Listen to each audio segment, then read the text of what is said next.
Oh, ba't tayo paputok? Bawal yun ah. Dito para sa Davao, bawal ang ano paputok, no? Mga any form of paputok, no? Mga firecrackers. Mga bata. Baka ito yung mga napaputok.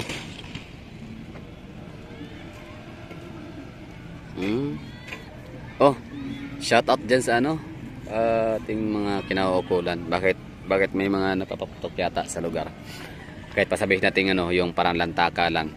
Anyway, for today's video is papakita ko sa inyo kung ano nga ba ang aming esplanade. Ito yon. So far, hindi pa siya tapos. Wala pang nailagay na mga pailaw dito. Kakagawa lang na ito mga hagala. In fairness, napakabilis kasi dati binubungkal pa lang ito dito, no? Pero ngayon, oh, hanggang dulo na ito dito. Labpas hanggang Maa area. Meron kami ditong barko. Ayan, 2 pesos yata pamasahe niyan or 4. I don't, parang gano'n, no? Nasa mga 2 or 3 or 4. So ito yung tinatawag naming Davao River. So ang pinagkaiba sa Iloilo and Davao River ay doon kasi sa inyo, 'di ba, sa Iloilo is hindi talaga siya galing sa bukid or sa bundok na tubig. So galing siya sa dagat tapos lalabas din siya sa dagat, 'di ba? So ito siya, galing talaga doon sa ano, sa pinaka-bundok. Tapos bababa hanggang ano, ang lusot nito, tatagos ito hanggang sa open sea. Diretso doon. Kasi ito esplanade na to, no?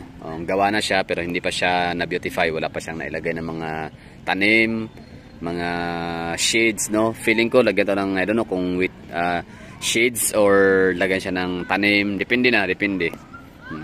So para sa akin parang mas maganda na. Kung ako lang naman tutulungin, parang mas maganda siya lagyan ng mga pananim na lang, mga punong kahoy. Kasi nakapagbibigay din naman ng ano yan, no? Ng lilim. Tapos makapag-generate pa siya ng oxygen. Tapos syempre, iwas baha, no? Kasi pag maraming kahoy, mas madaling matuyo yung ano, sisip-sipin yung mga tubig. Yan naman talaga ang main purpose ng mga kahoy din, no? Pang ano siya, para greenhouse effect. Tama ba? Ano ba greenhouse effect? Search ka natin. Ito, binasa na natin. Greenhouse effect is the process through which heat is trapped near Earth's surface by substance known as greenhouse gases. Wala, di ko naintindihan. Basta okay na yun. Sorry na sa ano, binanggit ko yung greenhouse effect, hindi ko din pala naiintindihan. So yun na mga hagala. Bali, mas okay sa akin yung kahoy, punong kahoy, kaysa sa lagyan ng ano, ng shade yung gawa sa yero, yung roof shade. Di ba? Kasi yan na nga, malaki ang tulong. Alam na natin yun. Hindi ko man masabi ang tamang termino para sa magagandang epekto ni mga punong kahoy. Pero maganda talaga siya para sa pangkalahatan, no? So, hindi lang sa mga tao kundi sa buong planeta. So yun, tanan natin yung ano, tulay dito na Generoso Bridge. Ito yung tinutukoy ko sa mga hagala, na walang ganitong senaryo sa atawag nito, Iloilo City. Bahala kayo dyan kung ano, kung magalit kayo sa akin, no? Baka sabihin nyo na antay dito. Ano ba pwede nyo tawag sa akin, di ba? Mahal ko Davao, syempre. Davao City is the best, no? The best among the rest. Pero maganda rin naman ang Iloilo, di ba? Ba't natin ba't natin pagtagsilan ang sarili natin, di ba? Ibig ko sabihin, bakit natin lokohin ang sarili natin na hindi maganda? Ano yun? Narcissistic lang, di ba? Hindi maganda yun. Kung maganda ang lugar natin, maganda ang lugar natin. Hindi congratulations. Pag maganda din ang lugar nila, oh, congratulations din, syempre, di ba? So walang ganyan na makikita sa Iloilo City, you know? Kita mo yan. Slums yan, eh. Informal settler. Ang informal settler for me is parang pagkakaintindi ko dyan, parang ano, yung mga bahay na nasa delikadong lugar. Like pwede silang bahain, pwede silang matabunan ng landslide. Basta maraming hindi maganda. Delikado, no? Mostly danger zone area ang mga danger zone ang mga nakatira. Yung tawag dyan is informal settler. So kailangan siyang ilikas ng mga taga-gobyerno. Pero ito sa Davao, so far, in fairness ito sa Davao City, hindi sila nababahaan dyan. Hindi rin dito nababahaan. Ang nababahaan ay doon banda sa may Maa. Kasi maliit kasi yung ano yun, Maa, Bugak. Basta doon sa area na Maa na yun. Mababa kasi yung lupa doon, parang ano ba. Dito kasi elevated, eh. Kita mo ng mga bahay-bahay, di ba, elevated sila. Plus nilagyan pa ngayon ng riprap. Kung tawagin ay anti-flood control. Pero doon sa may Maa area, yun, El Rio. Nako, binabaha doon. Pero hindi lahat ng El Rio, kasi may El Rio Phase 4 in the Phase 4 pataas naman sila, pero may babang bahagi Phase 5 yata, no. Tapos yung Crocodile Farm, I don't know kung ano, or Crocodile Park sa may River Park, kung nababahaan ba sila. But I guess no, parang nababahaan sila. Tapos sa may Mandog area or sa may Tigato, basta yung area na dyan sa unahan, doon nababahaan. Pero dito hindi na. Palibasa kasi, napakalapad ng ilog, tapos diretso na siya papuntang Bukana sa open sea. So umulan na, hindi ko pala dala ang payong ko. Malinis ang Davao River. Oh, di ba? Wala kang makikitang lumulutang na mga basura. Mga piece of trash. Although may mga nagtatapon ng basura dun sa unahan. Pero hindi siya sapat no para madumihan yung ilog. Yan na, mga slums area. Pero okay lang sila na mamuhay naman sila ng tapat. I mean patas no. Hindi naman sila dangerous.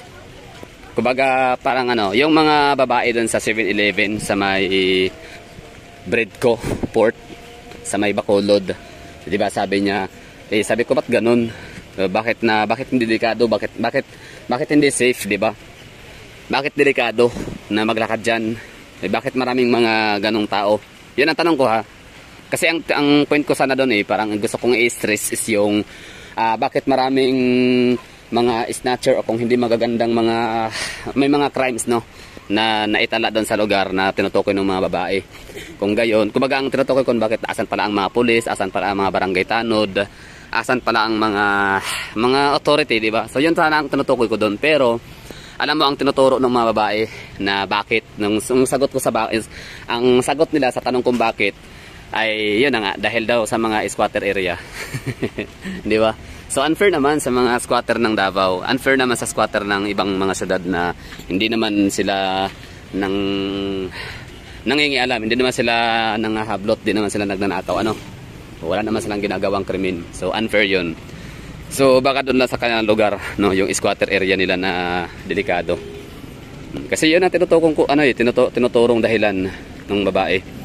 Kung bakit yun naman nasabing bakit naman kasi hindi safe? Oo.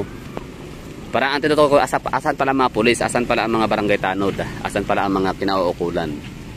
Parang yun dapat ang tanong ko doon. Pero sabi ko bakit? Yun na, bakit lang. So nagulat ako sa kanyang sagot. Oo, na-shock ako na sabi kasi mga squatter kasi diyan sa unahan, di ba? So parang hindi natin masisisi yun si ate kasi hindi pa siguro siya nakapuntang Davao na may squatter pero safe. Hindi pa siguro siya nakapunta ng ibang lugar, city sa Pilipinas na maraming squatter pero safe, no? Example, Tondo. Di naman talaga pag sinabing Tondo squatter is hindi na safe, no? Nakapunta naman ng Tondo dati. Kinabahan yung mga kamag-anak ko, kakilala kasi pinost ko sa Facebook ko doon. So sabi, Tondo, Moriones, ganun.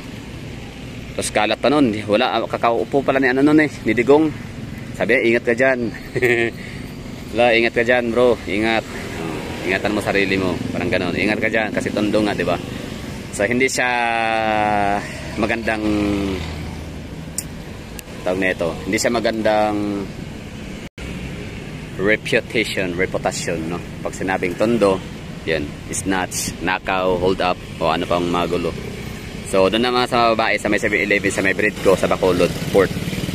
Ayun. Pag sinabing squatter, delikado, no? Yun ang niya, nasa isip niya. Kasi wala man lang siyang pag-aatubili or pag-unos dili pagsabi na hindi naman kasi para sabihin niya ba na delikado yan kuya kasi experience ko na dyan. Sabi ko bakit delikado dyan?